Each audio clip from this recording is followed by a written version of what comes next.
Hi everyone, good morning from Singapore. I am Zing from SGInnovate. We are a government-owned organization that invests in and help build deep tech startups that leverage science and technology to make life better for all. We are very happy to be partnering with PwC and IMDA in support of the SG Women in Tech platform for today's Each for Equal event on rejoining the IT workforce.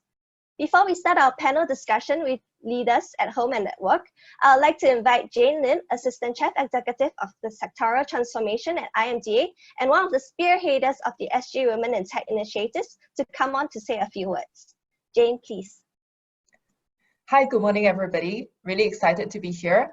And I'd love to thank PwC, SGInnovate, and all our wonderful speakers here this morning for putting together such a, I'm sure it's going to be a great seminar and lots of insights and experience for, this is a really timely topic for those of us who are looking to shift within the tech workforce, or may have taken a career break and want to come back, or you may be considering something mid-career and want to come to the tech workforce itself.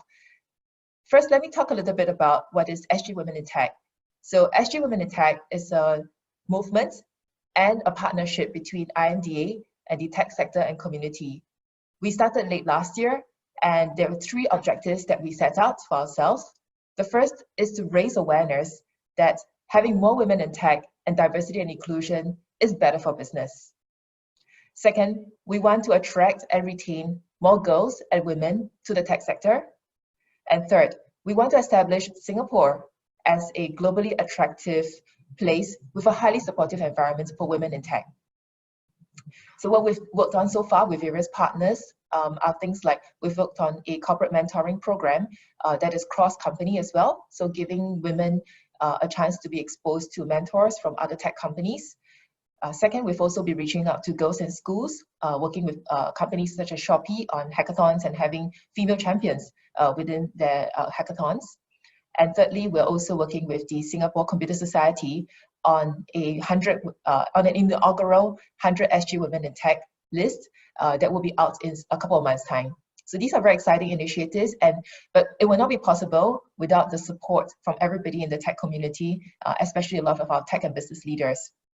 And it's through webinars like these that we can bring more people together, hear the views from various partners, and also hear from you as well. What are some of your concerns or views or things you'd like to share? And I think this is also a chance to form greater networks and relationships too. Let me just say a little bit more about why we think this is so important about having more women in tech. I think one is that the tech sector is definitely going through a very exciting time. One of the sectors definitely primed for growth, and there are very good jobs available. Plus, this is the kind of impact that people can have on society and on businesses. I think COVID-19 has only brought about greater impetus and greater acceleration of digitalization. And there is such a huge range of exciting jobs in the tech sector. Not everybody needs to be a software engineer. There are many also other kinds of jobs like UX design, product managers, digital marketing is coming to the fore. So just tons and tons of incredible opportunities that we hope to have more of our people be able to take up these opportunities. Second, and this is really something that is not from me, but from many studies by various consultancies, whether PwC, McKinsey, and so on, that actually greater diversity and greater gender diversity is better for business. I think one such study in 2018 showed that between the top quartile of businesses in terms of gender diversity and the bottom quartile of businesses, there was a 20% difference in business performance. So, and I think that only makes sense because when you have a diverse workforce, and you are trying to do products or services that cater to the entire population, you've got to see, what are different viewpoints and be obviously open to see what kind of blind spots and so on. And that just really makes for better products and ultimately better businesses. And it's really important that we have support from organizations and leaders who are hiring. And I think today, the panel is going to share some very interesting insights, both personally and I think from their own organizations as well. Lastly, I'll just talk about some of the supports and resources that the government has put in place together with the tech sector. So under IMDA's Tech Skills Accelerator Program, or TESAR, there are various things that are already in place. So first, there are job placement programs, and these cater both for fresh grads, professionals who who have some sort of STEM background, and we do this with companies called the Company-Led Training Program. whereby tech companies, including banks as well, and so on, hire more than what they actually need with the support of the government and give people a very, very good training and foundation. And they are usually, graduates from these programs are usually very, very highly sought after because everybody needs people with tech skills right now. We also have programs such as the Mid-Career Advance, that's under TESA as well, and that caters to those who are 40 and above. And specifically, we don't need people to have prior tech background. We know that there are people who want to make the shift, and there will be additional support for both them as well as the companies that are hiring them under such programs.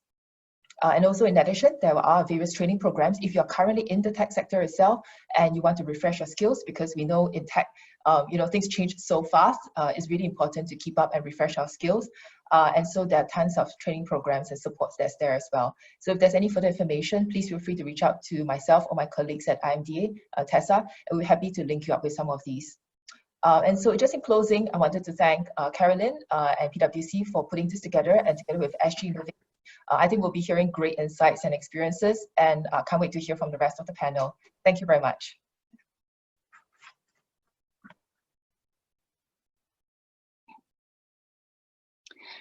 Thank you, Jane, for the very kind introduction and leading the way in driving diversity.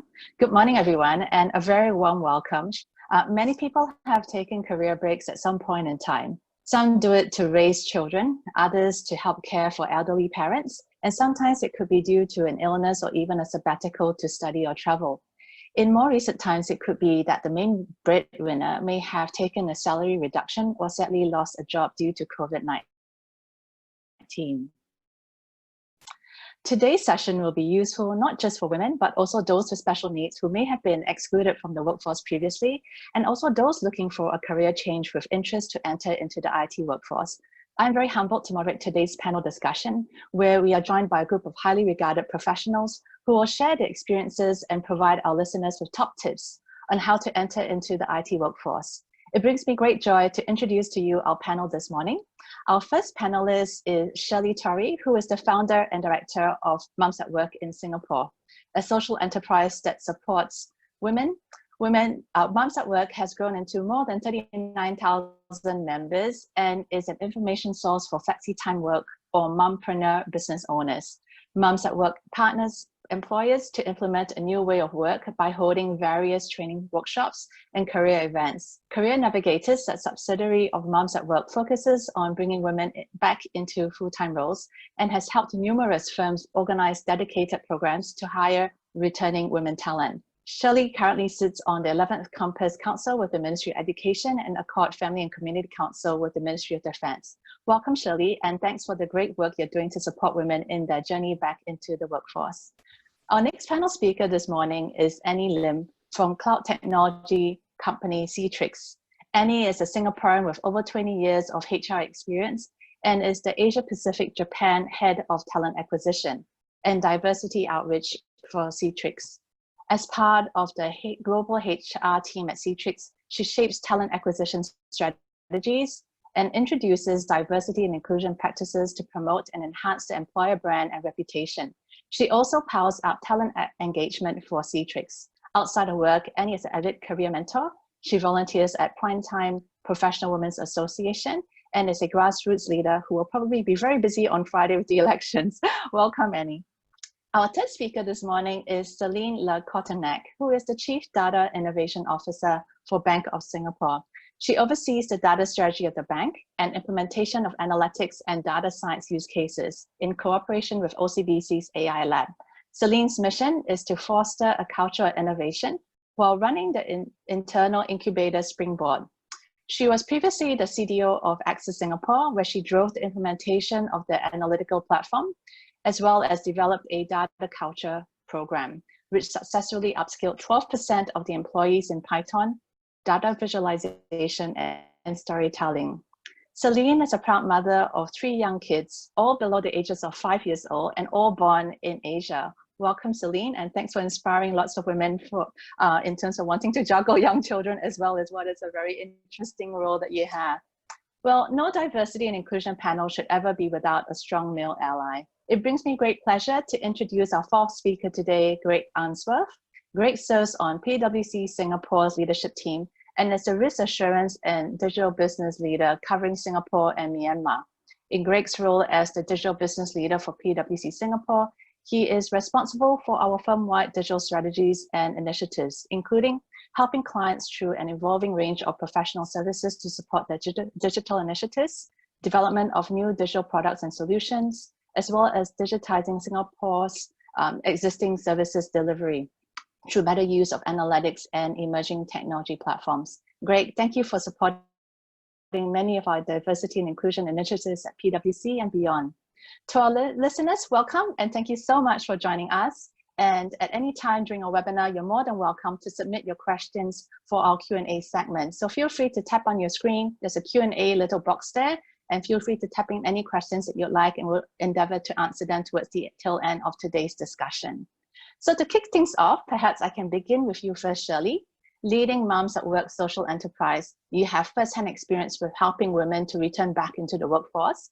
Based on your observation, what are some of the frequent challenges that women face when returning to work after a career break? Hi, everyone. I think when I look at the challenges, I'll break it down to the personal, home, and work environment. So in terms of personal, I think a lot of women that we've met, they tend to lack confidence. And although people say, is that true? If you've taken a career break of anything from more than 3 to 4 years, and you have to go and apply for jobs and, go for interviews again, it can be very, very scary. So I think the confidence is a big one. And we see this very often whenever we run our career events. Some of the employers will share with us, the women talent will come up and the first thing they say is, I'm so sorry, but I took a career break. So I think that really kind of sums up how some of them feel about the fear that they have. It's almost like they feel that's a liability, and trying to communicate that into confidence is a challenge for them sometimes. On the home front, sometimes I think when they decide to return, they may or may not be supported. So it could be mentally, emotionally, the family is not ready for them to go back to work, or also sometimes it's challenging on a very real, realistic front, meaning that childcare is an issue for some of them, for example. I think in terms of the work side, that's more interesting. They do share with us very often that when they apply for jobs, they can apply for 50, 60 over jobs, and they don't even get called in for the first interview. So I think the career gap on the resume stands as a very big hurdle that a lot of women face, when they're applying in. We call it applying in blind, meaning that they cannot go out there and explain why they took that career break, for example. So I think that's a big one. And in terms of them wanting to actually look for jobs, sometimes we hear from them, they do not know where the network is. They do not know how to even start. Because if you've been too cut off for too long, you obviously cannot restart again. So you do not know who to look out to, who you can actually reach out to get some help. Yeah. Oh, thank you so much for that, Shirley. Given the collection of challenges that you just highlighted, how can some of these challenges be overcome? Perhaps Shirley, you can provide some tips, and then I'll welcome the other panel speakers to chip in as well. Sure. Just to be fair, I think what I made it sound like it's such a doom and gloom situation. It actually is not. I think there are actually real tips that the women herself can actually, think about. So I think one of the interesting things is if you have a career gap, the challenge is you're not able to show relevancy, right? You're not able to show that your skills are up to date. So the frequent advice that we give to a lot of the women that have taken a career break is we say to them, look, think about it as a slightly longer term. It's not just about the first job. Your first role that you return to may be temporary. It may be something that's more flexible, for example. That's one thing. Second thing is, I even have cases where there are moms who share with us, they took on a job with a startup firm that almost, they did volunteer work, almost, they call it almost like, maybe 3 months of volunteer on a project.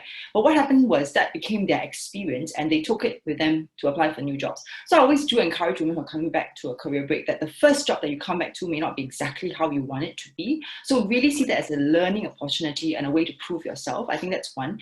Secondly is to be a little bit more open in reaching out to different networks. So very often, for example, women tend to look for other women networks. And I tell them, no, if you really want a job, it's not the women networks alone that are going to help you. You got to think outside of the box. Which industry you want to go into? Find those networks. And of course, then the next question is, I'm a little bit nervous because I might be the only woman with no job title. I don't have a name card. And I say, don't be. Go there and try. Until you try, you don't know. And I think in terms of them, it is the truth that you have to upskill. You have to really think about, it's not about saying that I'm irrelevant, but tell yourself, how can I make myself become relevant. So if not in terms of experience, at least in terms of skills. Yeah. So training, upgrading, getting to know the right people, the networks for you to be able to connect to. Yeah. I don't know if the other panelists may have things to add as well. Sure, not well. Maybe I can just chime in, especially when we talk about, moving across various industries. I think I'm very humble, right? To be able to work for a lot of exciting industries in healthcare, and now moving into IT, cloud industry, which, is dramatically different, where I don't have previous experience in technology at all. So I think here it's about, change, and to be relevant to what Shirley has mentioned earlier on. But what I've actually observed is that really change is the only constant. And really in this pandemic, it is inevitable. So when I look at change itself, instead of looking at it as a crisis, I really see that as an opportunity, a welcome opportunity to grow and to learn. And that really excites me and keeps my adrenaline flow. So for people who are changing jobs right now, or change job functions, or maybe transiting into a new industry, I think one of the key essence of it is to remain curious. And I think having a passion for continuous learning help to see things as exciting moment, to acquire new skills, new set of competencies and knowledge, reframing our thinking to seeing challenges as opportunities, help us to be able to adapt very quickly. So I really encourage women to continue to hone, the eminent agility to adapt quickly, and when transiting into new industries. I think the other competency trait that I always find which is very helpful is really having the can-do attitude. This can-do attitude helps us to mold our mindset, continue to have this growth and learning mindset. It helps us with the right DNA and the habit to constantly train our new muscles, to be acute to the changes in the industry, the dynamics of competition, and really having the lifelong learning, to adapt very, very quickly. So I think finding our niche, our core, building our own personal mastery, and to be happy with what we are doing, finding our own passion. I think that, to Shirley's point, is to be relevant, to sustain for long-term employability. Thank you so much, Annie, for sharing. And Celine, I think that you sounded like you wanted to chip in as well earlier. Is that right? Just what I wanted to add on that, and I agree with Annie on the can-do attitude, is that I have seen some resume, so not in Asia, but in other countries, especially Northern Europe or even New Zealand, where it's totally acceptable to indicate your career break and to say that you took, care of your children, and you helped to raise your two beautiful children, and this is something that, maybe we don't do enough in Asia, but I've seen that in other countries, it's totally acceptable and it's understood. And maybe if more women, dare to actually communicate on their career break as a positive thing, then it could also help to change the recruiter mindset, I believe. So yeah, that was more my point. Thank you. Thank you for that. So, all very good tips, from being able to volunteer to get something into your CV to show that you've demonstrated some contribution, going beyond just networking with women, but a wider, broader group, having a can-do attitude, lifelong learning, and absolutely finding your passion really makes a difference. So Celine, as a working mother of 3 young kids, and also what is, I suspect, a very demanding job, what do you think are holding individuals back in their journey to return to work? I mean, I understand that, it might be complicated, especially in the tech world. I mean, it's true that even on my type of job, so in being in charge of data and innovation, I need to constantly upskill myself, and the same for all of my team members, because technology are changing so rapidly, whether it's programming language, whether it's new packages that have been released, or even now be able to manage cloud technology. I can understand that a lot of people might be frightened by the fact that that they are not up to date, and this is why you have today in Singapore a lot of program that are from IBF or even from General Assembly, where you can take like 3 months, 6 months classes in order to, change career and take time to re-upskill yourself. And they also find you an internship or a project to work on in a company. So it can help you to put a first foot in the door and to start a new career in tech. And I like as well as Jen said earlier, I personally do not code, and I don't have a data scientist background. Today, there are a lot of jobs from UX, UI, or even being a product owner, or even being what we call in the field of data an AI translator. So it's a kind of project manager that is able to understand data and business problem. Are also jobs where you don't always need to code in order to be successful in your job. Of course, you need to understand about technology, but between coding and understanding technology, I think those are two different things. And so women should not be afraid of a technology job, thinking that you need to be very actually tech savvy in order to get those jobs. A lot of them do actually require stakeholder management, good planning, skill sets, and as well as very good communication skill sets.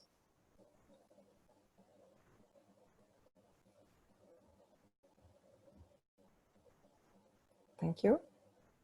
Thank you so much. And I think it's very much like so very much a case of, having some, I guess, other skills to add value into the IT workforce. I really like that you highlighted other types of skill sets in which it doesn't really involve coding, such as, being able to run workshops successfully, being able to communicate well with stakeholders.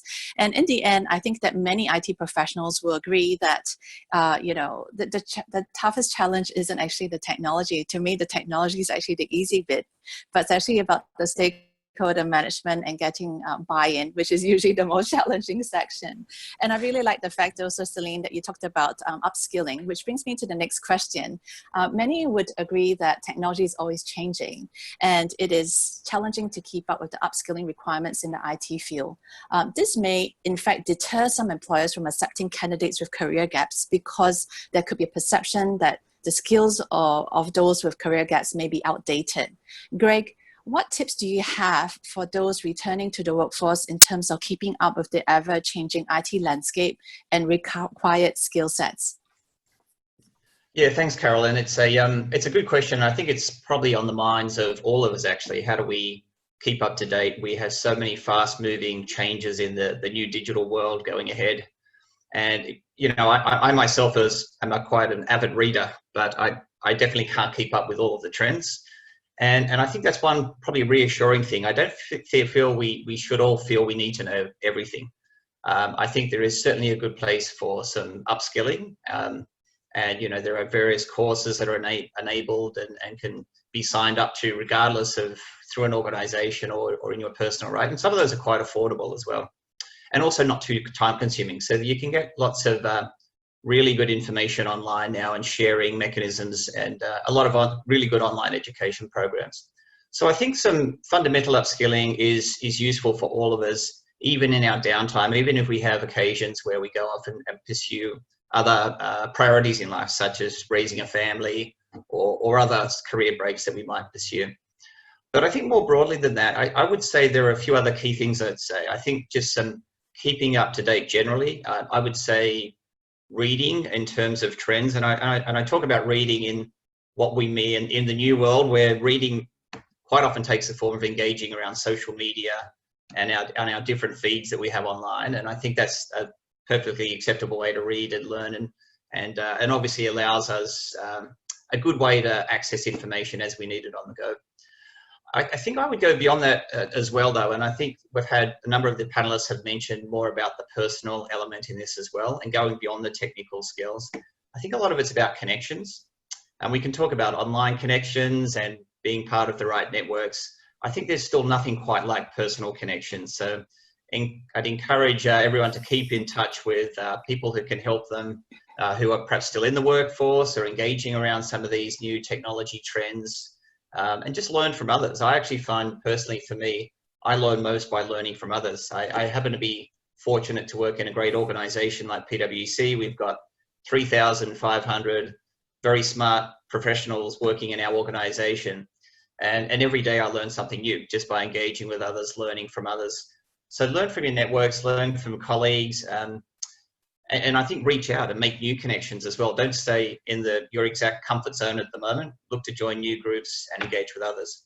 The other thing I would say is find mentors as well. And I think this is equally applicable whether you're inside an organization, within the workforce, or taking a career break. I think it's really important to keep those mentors in place. And mentorship can take a number of different forms. It's someone that once again is very knowledgeable or very connected. But I think increasingly, and maybe this is as my years of tenure increase, I find the whole reverse mentoring a very useful model to use. And once again, learning from those that are much younger than me and perhaps a little bit more dynamic in actually embracing and adopting some of these new digital technologies as well.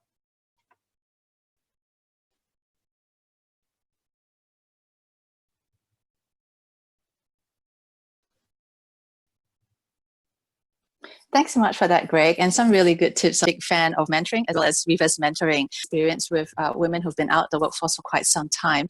What sort of tips do you have for them around digital upskilling? Because it's one thing to be digitally upskilled for, say, the IT industry, but around some basic IT skills, may it be around G Suite or Microsoft Office 365 and so on. So what sort of I guess concerns are you hearing on the ground from women and other individuals around upskilling, and what tips do you have?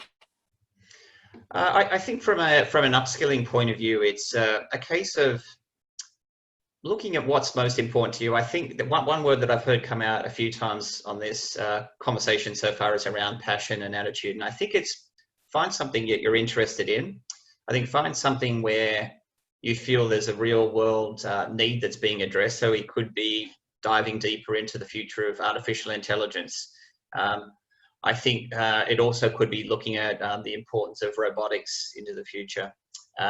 But I think if I look at the moment, if I look at, for example, our interaction with our clients with PwC, if some of the fundamental upskilling focus is around things such as just automation, use of data analytic tools. There's some really good tools out there for visualization, for wrangling data and pulling it into useful insights and automating that data. So I actually think if you look at it, data really I see as the lifeblood of all new business models in the new digital world. So I think I would start if you're unsure which direction to go.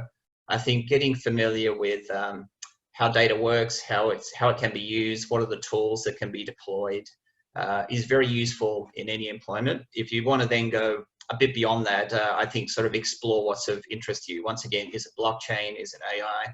Is it once again something like robotics or drones, for example? So there's so many different applications that will develop in the future. I think once again, coming back to data as the lifeblood is a really good place to start. Actually, one thing maybe to share, there was a well-established business leader I know who was talking about how he looks at upskilling within his organization and for himself. And the analogy he used was around Marina Bay Sands.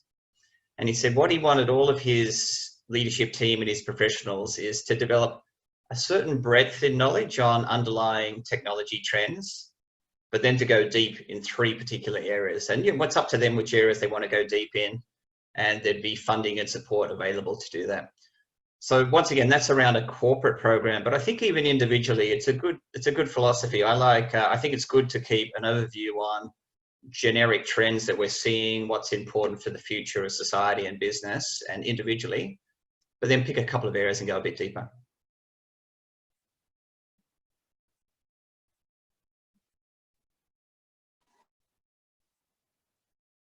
Thanks for those tips, Greg. So far, we have spoken mostly from the context of our discussion towards a different angle, which is the perspective of the employer. Usually, the first line of the hiring process involves in-house HR professionals and external recruitment firms. Perhaps I can ask Shelly first. How can HR and recruiters reduce biasness within themselves in order to seriously look at the CV profiles of these returnees and also convince hiring managers? I love that question, Caroline, because it's almost like please ask me to share with you what's the wish list I have. So I think I always say this. What's always been interesting for me is when we hire for fresh grads. Quite honestly, we're hiring based on potential because fresh grads don't have an experience, a very strong experience, so-called, even though it's internships and all that. And then when we look for experienced hires, we hire based on experience, right? So what happens when someone comes in with a career gap, and if they were from a different sector, for example, if we use back that same methodology of hiring based on experience, this person is definitely a rule out. But we look at potential, so this idea about how, for example, we see that passion, that attitude, that ability to learn, that desire to change. If you're hiring based on that and you look at the resume that way, whatever they write, then you become a little bit less judgmental because you don't use their past experience against them, for example. Because in a career gap person's resume, the career gap is that experience, which then is something that you don't see as valuable. So a lot of times when we speak to employers, we tell them, would you like to look at the potential of a person? And that was one of the reasons why we then looked at something called the reintegration dimensions. Like, for example, the first 3 months when you hire someone back with a career gap, how then do we look at the person's ability to reintegrate? There'll be certain things that you take note of, like the ability to ask questions, to communicate when they are struggling. That is really a good sign of someone that's willing to learn, right? So these are normally not placed in the first 3 months or your criteria when you're hiring, right? So this is something that I hope maybe perhaps going forward, if employers are really genuinely open to hiring diversity and thinking for what it's worth, really say, how can every candidate come in here? Let me not judge him based on his experience or lack of experience, so-called, so forth, but almost like a fresh hire. How can I then look at the potential? The questions I ask in an interview perhaps should be more that what can you potentially do as opposed to what did you used to do? What did you used to learn even? More to Greg's point, what are you capable of learning going forward? I think that is, to me, that's the biggest change that perhaps employers and HR can be. So like I said, it's my wish list and hopefully it comes true at some point. Yeah. Yes. And I think I totally agree. It's really about the potential. And, some of the things that people forget, especially for SAIN, is that, to me, some of the best multitaskers are indeed working parents because they are trying to do so much in a very short period of time and juggling usually about 10, 20 balls a day. So, time management's, one of their great skill sets. Being a multitasker is also one. And in some ways also they're very good learners because I think children all have different personalities and they do force us to learn quite quickly in different ways. So Annie, being our HR professional from a technology firm, and I'm sure you work a lot with HR professionals and also with recruitment firms. In addition to what Shelly had just shared around the potential side of things, do you have any similar or different ideas around how to reduce biasness for hiring managers as well as recruiters?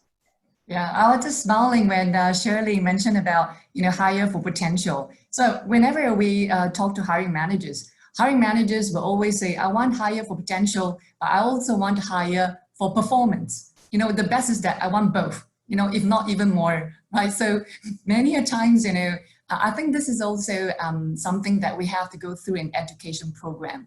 So to your question earlier on, I think instead of convincing the hiring managers, right, to consider women returning to the workforce, even after an absence, for example, it is really key that HR, working together with the talent acquisition team, the recruitment team, really work in partnership with the team to set very specific diversity goals. For example, in the final, candidate, interview slate, there should be a certain X percentage of women, in the final candidate slate, in order to make sure that there's really diversity, that's really, equity in terms of, the interviews. I think pivot against realistic goals, towards the overall business strategy to really bring about the real value of performance and potential.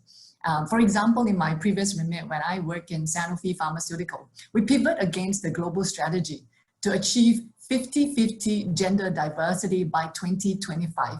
Hence, all HR people, hiring managers, reviews, we will always flag out any sort of problem areas where we can specifically target to reduce biases and also to improve the greater gender diversity and also allowing more women leadership, to helping women to return to the workforce. Right. And secondly, if I work with the agencies or recruitment firms itself to reduce the biases, is also to educate them. How do we mitigate unconscious bias, set somewhat expectations on diversity and inclusive goals? Many a times, in order to have objectivity, we want to make sure that in our diverse interview panel, we navigate such unconscious bias that may prevail. And some of the technologies that we have implemented, for example, the implicit bias test, using textile as a technology to help us to be aware of this unconscious bias and to reduce the biasness. And again, checking language in job description, blinding the CVs in the review process, having a good and fair mix of men and women, cultural diversity, and a broad range of panel does help actually to reduce this unconscious bias and uncover perhaps any sort of blind spots.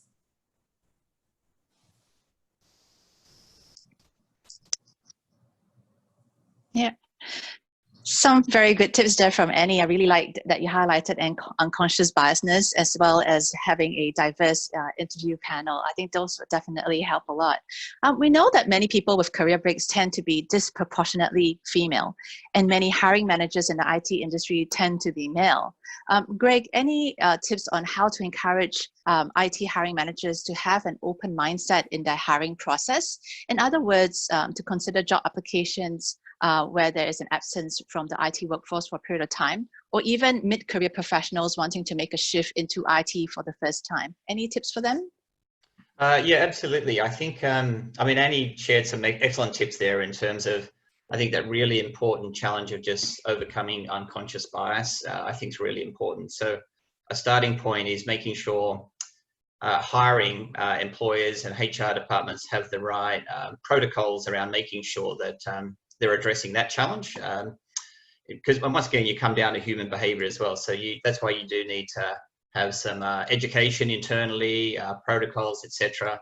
But I think the most powerful way actually is continuing to promote the benefit of a diverse, inclusive approach to high performing teams. And Jane identified that at the very beginning in the opening. The importance and the better performing companies we see have all embraced diversity, they've all embraced inclusion. And certainly I've seen in my 32 years with PwC, I've seen the power of diversity, coming up with diverse views, backgrounds, always gives you a better outcome. And I've seen it time and time, year after year. So I think it's encouraging to look beyond the CV and actually dive deeper into what new perspective does this individual bring based on their life experience.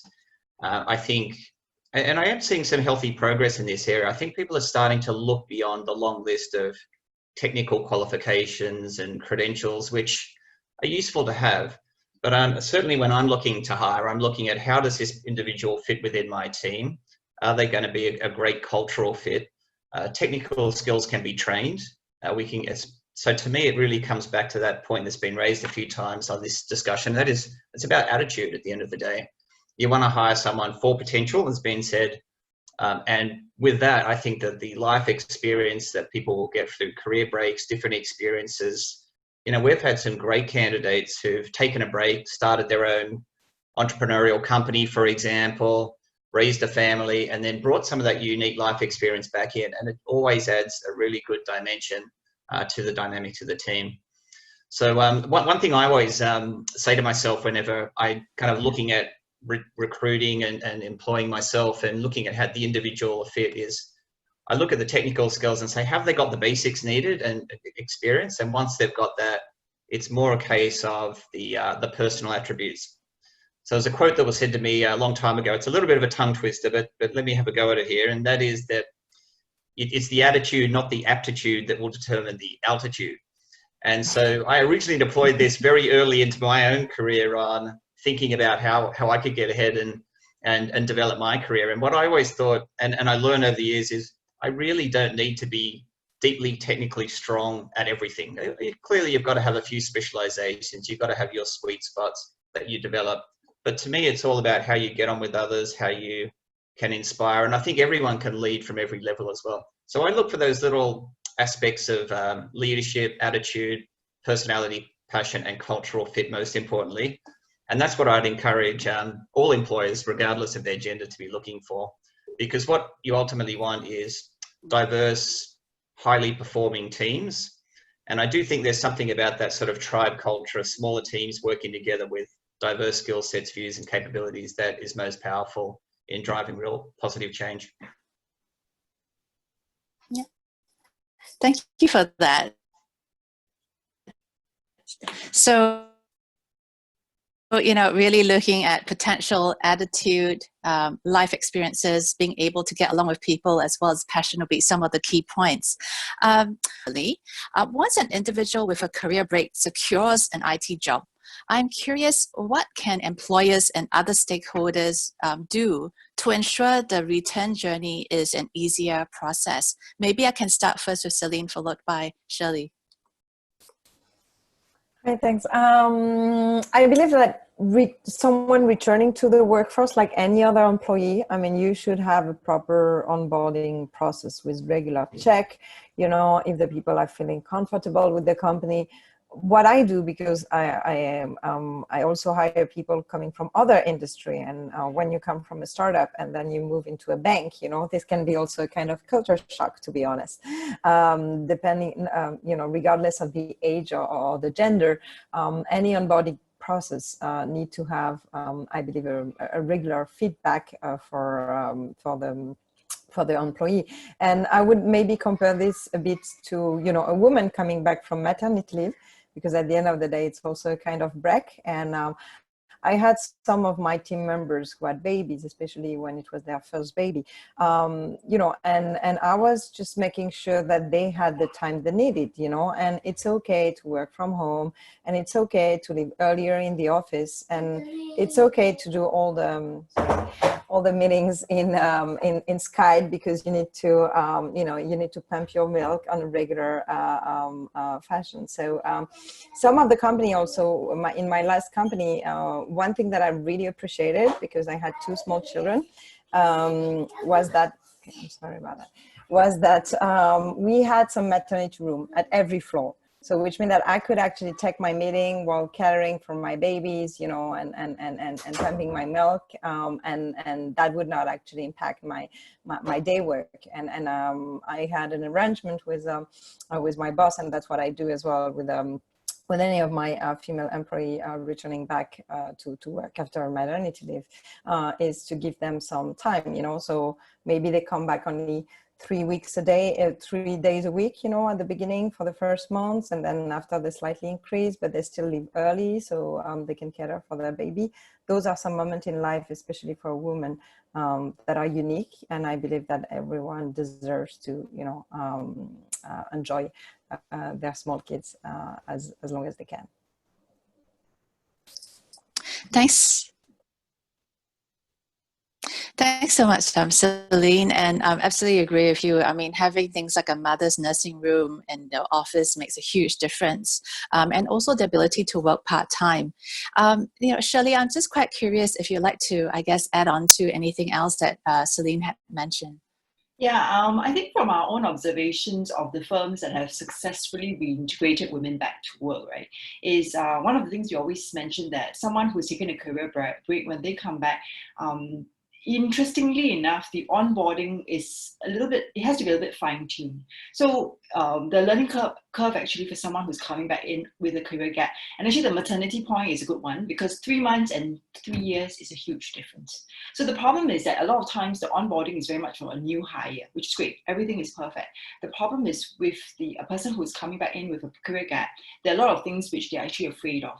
So one of the biggest things, for example, to use this point, is communication. We keep on talking about that. The points of increasing the number of touch points for communication with the manager and the individual, to keep on telling her how she's progressing, is actually a big one. That's one. Secondly, assigning a mentor or buddy. So we've always had this over the years. You see, the company assigns a mentor buddy, great, especially a buddy. Usually it's fine for the first few days, but subsequently small things happen because the returning candidate struggles. Sometimes the buddy is younger than them. Sometimes the buddy is not a mom. They don't understand certain things. And then what happens is you see this communication breakdown because the returning mom, for example, feels that I cannot keep on disturbing my body because it will make me look like I'm not competent. So this is a very interesting thing, because I find the common point for a lot of returning moms is when they first go back to work, they are so afraid of showing that they are not competent. And I believe that new hires do it too, but more so with this group. So again, at the same point, if we can treat the returning mom or returning talent, female talent, as someone that, you know, potentially the first 3 months, you're actually tracking her progress of learning, of adapting, as opposed to pure performance, and how you can then show that after the end of the 3 months, for example, you are almost guaranteed that because it's an uphill curve, you can see that she will catch up at some point. And this is something that I think for a lot of onboarding programs or a lot of the performance appraisal during the probation at the moment tends to be more performance-based, which makes sense, right? But perhaps including these elements of saying, am I tracking, again, to my earlier point, am I tracking someone who is showing a lot of potential in getting where we want her to be, as opposed to just, has she already been there at the 2 months mark? So I think these are the things where perhaps long-term can actually change the way in helping a woman reintegrate back to work better.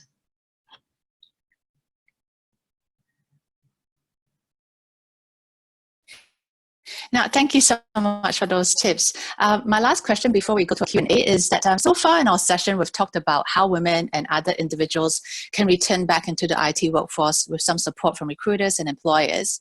My next question is really for all the panelists, actually. I am curious that once these individuals are back in the workforce, what tips do you have for these returnees to ensure that they can craft a successful career path in IT?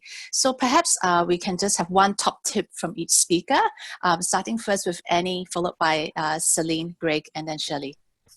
Yeah, sure, not a problem. I think, you know, I position myself because when I started with the IT industry, to be honest with you, it's both excitement as well as fear, because I don't know what I don't know. But I think it's important, right, for women to sometimes show vulnerability and to be courageous enough and brave to say that I don't know, because we don't know everything. And so I think having an inquisitive mind, to be very humble, to ask people for help, you know, for questions, you know, do your homework. But at the same time, you know, be humble to learn and say that if I learn this itself, I'll be more than happy to share this tip, you know, with newcomers, with buddy, and I'll be a mentor for someone else who comes in into this onboarding process to make it a much more experiential, a more positive one, and to help them to integrate into this journey. So I'd like to encourage all women, dare to be bold, you know, be courageous, you know, to ask for help, and don't be afraid, because when you ask for help, someone will come to you. Yeah, I align with Annie. I would say that be bold and be courageous, because anyway, you don't get anything to lose in trying. So who doesn't try doesn't fail, and failure is still okay, especially much more in nowadays. It's a proof of courage and of engagement, and there's nothing to lose at the end of the day. So be bold and be courageous. Okay, perhaps to weigh in. Actually, I found myself nodding furiously when Annie shared that about being that little bit vulnerable, being about open about what you don't know. I kind of think this whole fake it till you make it thing is a bit overplayed. And I think there's nothing quite like being quite authentic. And that actually gets recognized. If people can see through with, you know, you're sort of overplaying your hand, so to speak. I think be quite open, and that's the way we get help and learn as well. But beyond that, I think the other thing I'd say is look for really good role models. And I talked about mentoring before, and it could end up being the same individual actually, but I think there's some really good role models. There's some really good role models on this panel here that we're hearing from today. I think learn from others, learn what challenges they've had and how they've overcome those. There's always challenges, and I think learn from others and surround yourselves with individuals who can help you and help you understand how to deal with some of those challenges and put your right foot forward for your career as well. Everyone has said everything I want to say. So, but one point I want to add. I think as a woman returning to work, be realistic about your expectations on yourself.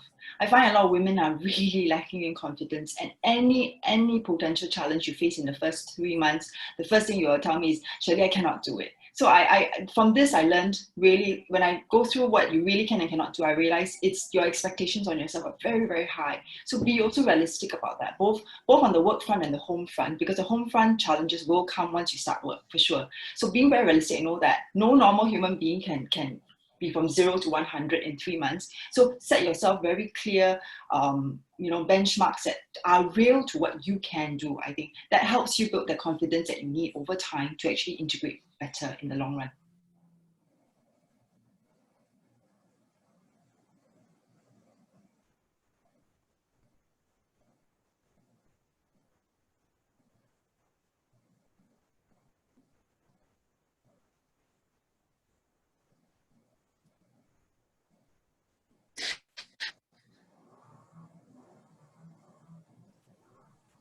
All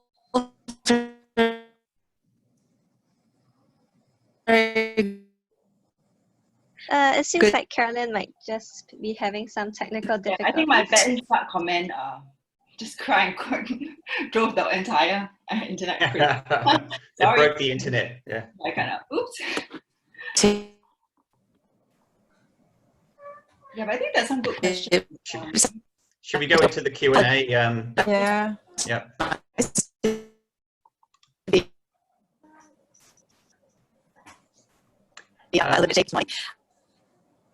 Perhaps I can volunteer for one, just whilst we're getting the connectivity addressed.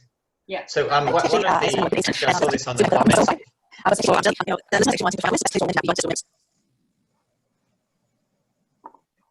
Okay, I'll continue on. So maybe I'll just pick up on one of the questions that I saw coming through, and that was, I mentioned earlier about upskilling and just reading sources. So there was, I guess, a personal question there on what are your reading sources.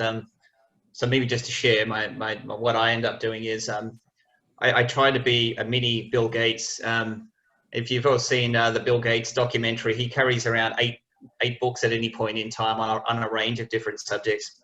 I certainly can't aspire to that sort of genius and capacity, but I do always have 3 books on the go at any point in time, and I'll tend to have 1 or 2 that are a bit more technically oriented, but the ones I prefer are actually a bit more around the human behavioral sort of aspects of it, how to engage leadership, sort of mantras, if you like, and how to sort of guides on I suppose self-development, if I can put it that way, or leadership development. That's one, and then the other one is traditional news sources. I get my daily fix of news through traditional newspapers, believe it or not, but also through my news feeds on the through my online channels as well, and a bit of social media. I'm always a bit careful of what's fake and what's not, but I think we've all got our own sort of filters there. The risk is that we get kind of filtered into our comfort zone, and we sort of the algorithms drive us to perhaps not get the full perspective, but that's another source. And then the other thing for me is really looking at things like industry white papers and brochures. So there's a number of, we get luckily enough through PwC. So internally, I get access to some technical papers that are quite useful, but also I kind of look further wide for analysts' research on different topics as well. So that's just my own view. As well as that, I do obviously a lot of L&D through my firm. And I've enrolled from time to time on some external sort of leadership development and other programs. So sounds like a lot of things, but that's spread over a 32-year career. So, I think like everything, we need to pace ourselves. And I think it's little bites of continued development, learning and reading is certainly useful. Thank you for that, Greg. And the next question is around what are the best ways to search for jobs? Is it worth applying through company career boards, LinkedIn jobs, and so forth? Do recruiters or companies do actually consider applications through these sources? Perhaps I can start with Annie and then welcome the rest of the panelists if they'd like to chip in. No problem. No, thank you, Carolyn. I'm glad that you're back on the line. I think there's a couple of questions also related to your earlier questions. I think I saw a question with regards to also that sometimes resume get filtered out by HR or recruiters tracking system. And also one of them say that networking, sometimes they don't get people who is willing to accept their LinkedIn invite. So maybe I'll just answer all of these questions together. I think one of the key thing is that resume definitely is the tool, right, for us to use as in applying for job. But this is not the only tool. I reckon that many a times when there is a job that is being posted, recruiters or agencies does receive multiple CVs. So it is important to highlight specifically what exactly is the value that you bring to that job. All right, sometimes it's actually the competencies, yes, it's right, maybe it's different in industries, but I think talk about the values, about the key accomplishments, why you will be the best fit for that job.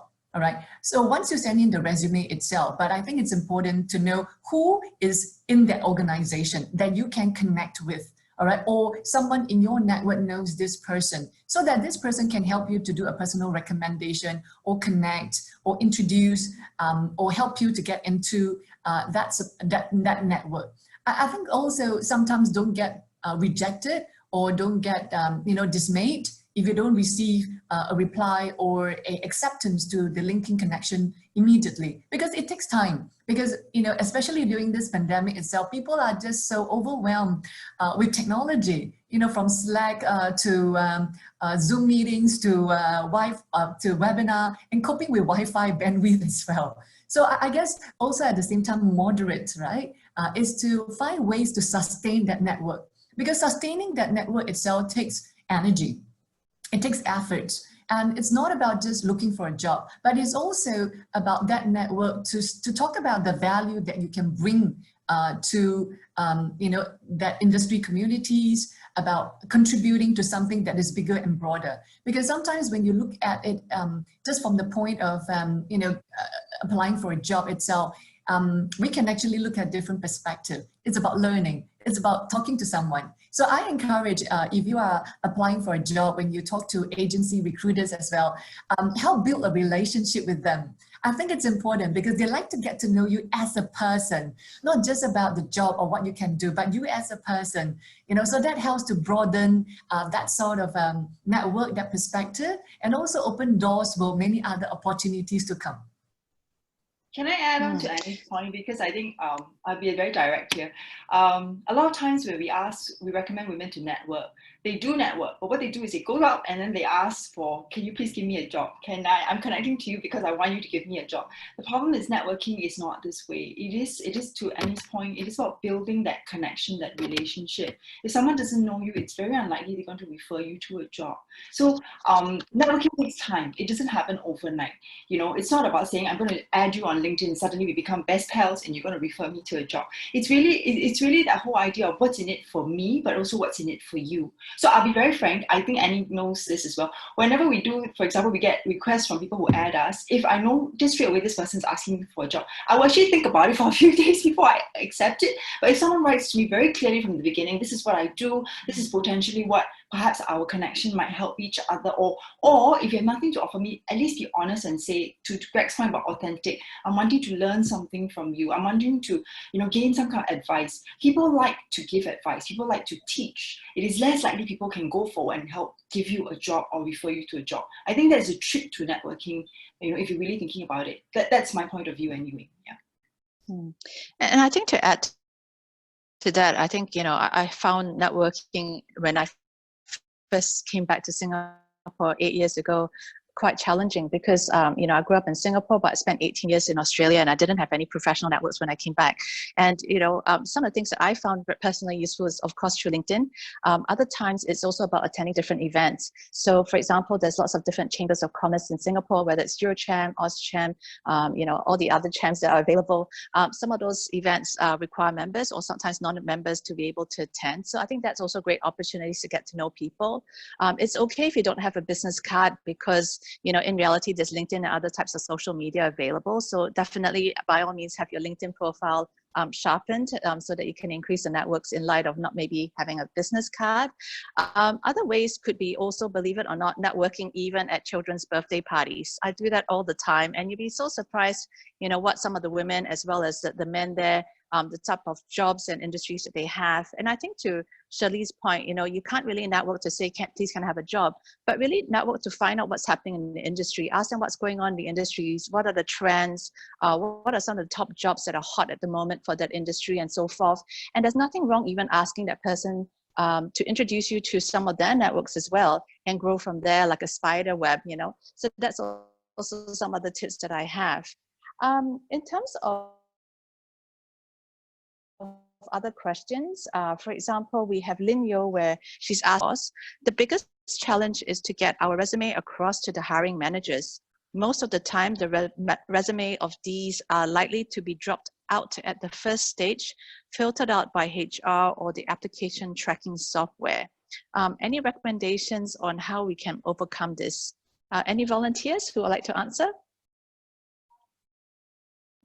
I don't know about the overall HR process, but connecting directly through LinkedIn is a good opportunity. So whenever you see a job, then you look on LinkedIn and you try to guess who this is reporting to, and this is a good way to get in contact directly with the people. I did recruitment with people who actually directly contacted me through LinkedIn.